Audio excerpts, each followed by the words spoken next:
അച്ഛൻ മുഖത്ത് നോക്കി പറഞ്ഞു, കുടുംബത്തെ ഞാനൊരു ബാധ്യതയാണ്. നിനക്കങ്ങനെ തോന്നിയിട്ടുണ്ടോ? നല്ലത് കേട്ടാലേ നല്ലത് പറയാൻ പറ്റും. എന്നെക്കുറിച്ച് ആരും നല്ലത് പറഞ്ഞ് ഞാൻ കേട്ടിട്ടില്ല.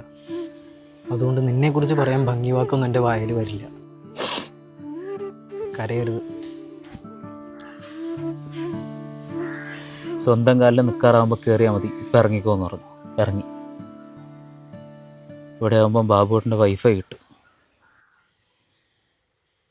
ഞാൻ ഒരു കാര്യം ചോദിക്കട്ടെ? ഇന്ത്യയിൽ ഉണ്ടാവില്ല എന്നറിയാം. ഒരു 500 രൂപ റോൾ ചെയ്യാൻ പറ്റുമോ? എൻ്റെ കാര്യം ഞാൻ ഇപ്പോൾ ആരോടാ പറയുക? ശ്യാമിനോട് ഒരു 2000 രൂപ ചോദിച്ചു. അപ്പോൾ പറയാം ആദ്യം തന്ന 10,000 തിരിച്ചു തരാം. ചെറ്റ വർത്താനല്ലോ പറയണം. അങ്ങനെയുള്ള കണ്ടീഷണൽ സൗഹൃദങ്ങളൊന്നും എനിക്ക് വേണ്ട. ഞാൻ അവനെ പണ്ടേ ബ്ലോക്ക് ചെയ്തു. ജിമ്മിൽ ചേരാൻ അമ്മയോട് പൈസ ചോദിച്ചു. അപ്പോൾ പറയും ഡെയിലി രാവിലെ നീറ്റ് 4 തേങ്ങ പൊതിച്ചോളാം. ഞാൻ ചോദിക്കണം അതല്ല, ഡെയിലി പൊതിക്കാൻ മാത്രം വീട്ടിലെവിടെ തേങ്ങ ഉണ്ടെങ്കിൽ ഞാൻ അത് വിറ്റ് ജീവിച്ചിരുന്നില്ല. നോക്ക്, എനിക്ക് വേണ്ടി ഞാൻ കുറേ കരഞ്ഞു. നിനക്ക് വേണ്ടി കരയാൻ എനിക്ക് വയ്യ. കരയല്ല, ഒരു വിങ്ങൽ. എനിക്ക് വിഷമം വരുമ്പോൾ ഞാൻ നിന്നോട് പറയാം, നിനക്ക് വിഷമം വരുമ്പോൾ നീ എന്നോട് പറ. വാ പോവാ. വേണ്ട, നീ പൊക്കോ. ഇനി അതാലോചിച്ച് വിഷമിച്ചിരിക്കല്ലേ. അതുകൊണ്ടല്ല, ആ ഗേറ്റ് വരെ ബാബുവേട്ടൻ്റെ വൈഫൈ കിട്ടും.